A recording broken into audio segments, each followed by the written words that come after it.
Hey everybody, I'm back with another video. This one's going to be a little different.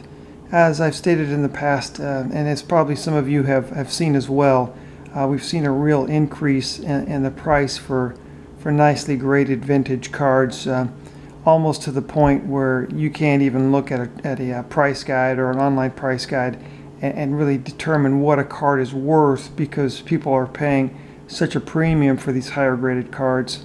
So I wanted to take a few cards out of my collection that I've had for a few years and just kind of go through them and give my opinion on what I think about it. And for you guys as well, please comment if you think there's a card or some cards that you also think are on the rise or just have a lot more. I still have a lot of growth potential even with this big boom. So starting off here with my favorite player and one of my favorite cards here, this 1959 Bob Gibson rookie. It is a short print card from 1959.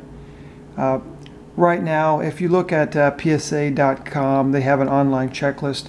They say this card should be going for about $475. Currently, right now, this is the 21st of July, 2016. So I've had this card for about 4 years. I think I might have bought it in 2012. Did not pay more than $400. I think I paid around $360, $350 for it back then. But looking at a couple auctions this month already, they've been selling, of the 4 auctions I looked at, they sold for an average about $763, with one high-end one going for over $1,100 for a near mint 7 at a pre-award card collector auction on the 18th of July. So this is a card that, as I said, it is a short print. It's tough to get, but if you can get this on a 7, a high grade, it's on the rise and quite valuable. Look for it. If you can get it around that $600 range, you'll be really getting a good deal on it.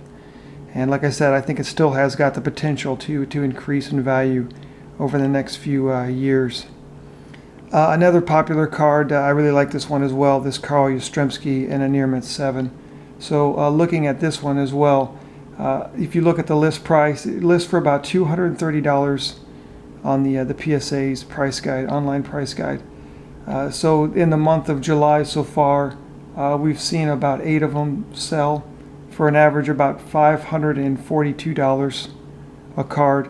Now that is basically, when I bought this card, I mean that's what you'd have paid for a PSA near mint 8. So now the 7s are being priced out about what it would cost a few years ago for an 8. So this is another card on the rise, something that you might look at to get it now before it even continues to go up and up. And then the third card I wanted to show here is my 1963 Willie Stargell. This is probably the card that I've seen just increase the most. I don't know if it's because of the peel. Now the Pete Rose, as many of you might know, the Pete Rose card has really blown up in the last year, to the point now where I can't even go get it because it's just too expensive. You know, a near mint Pete Rose is going to cost you probably around $2,000 or a little bit more than that. So this Willie Stargell, which is also a high number short print from that set, he was a Hall of Famer. Wasn't as great a pure hitter as a guy like Pete Rose, but he had some power as well. Won a championship with Pittsburgh. Was kind of overshadowed by Roberto Clemente in the 60s. But he was part of that nucleus for those great 70s Pirate teams. So I saw about 4 of these sell so far this month. The average price on these was around $678, with the most expensive one going for about $960 on by a pre-war card collection auction that was on the 18th of July.